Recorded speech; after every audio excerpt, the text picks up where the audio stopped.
नमस्कार मित्रांनो, सायकॉलॉजीनुसार तुमचं शरीर कोणासोबतही असलं तरी तुमचं मन ज्याच्यासोबत आहे तुम्ही त्याच्यासोबत असता आणि तोच तुमचा साथी असतो. एका आईचं काम पत्नी करू शकते, पण एका पत्नीचं काम आई कधीच करू शकत नाही. म्हणून पुरुषाने नेहमी पत्नीचा सन्मान करावा. 7 फेरे मारल्यावर शरीरावर हक्क मिळतो, हृदयावर हक्क मिळवण्यासारखे साठी वेड्यासारखं प्रेम करावं लागतं. लोकांना त्यांच्या लायकीत ठेवणं जर सुरू केलं तर ते म्हणतात तुम्ही खूप बदललाय.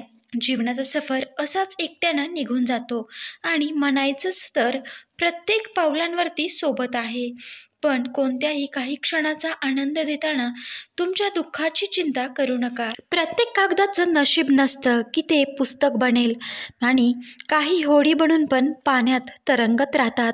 मित्रांनो, तो व्यक्ती तुमची आठवण काढत आहे किंवा तुम्हाला तो पाहू इच्छित आहे किंवा तो तुमची आठवण काढत आहे. सायकोलॉजी सांगते त्याच्या आठवणी आपल्याला जास्त त्रास देतात, ज्या आठवणी आपण मनापासून विसरून जाण्याचं ठरवतो.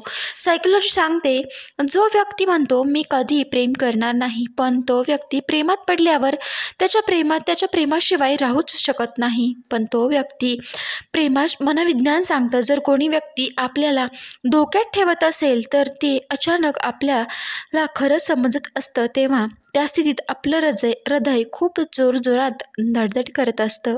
यामुळे बऱ्याच वेळा आपला मृत्यू देखील होऊ शकतो. सायकोलॉजीनुसार कोणी जर तुमच्या प्रेमात तडपत असेल तर तुम्हाला हे 3 संकेत नक्कीच मिळतील.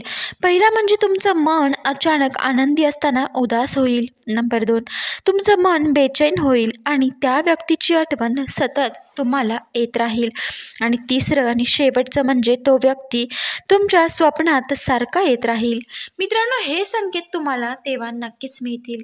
मित्रांनो, हा व्हिडिओ देखील तुम्हाला आवडला असेल तर लाईक, शेअर आणि सबस्क्राईब करायला विसरू नका. असेच नवनवीन व्हिडिओसोबत आपण पुन्हा भेटूया. आणि मित्रांनो, तोपर्यंत चॅनलवरती बनून राहा. धन्यवाद.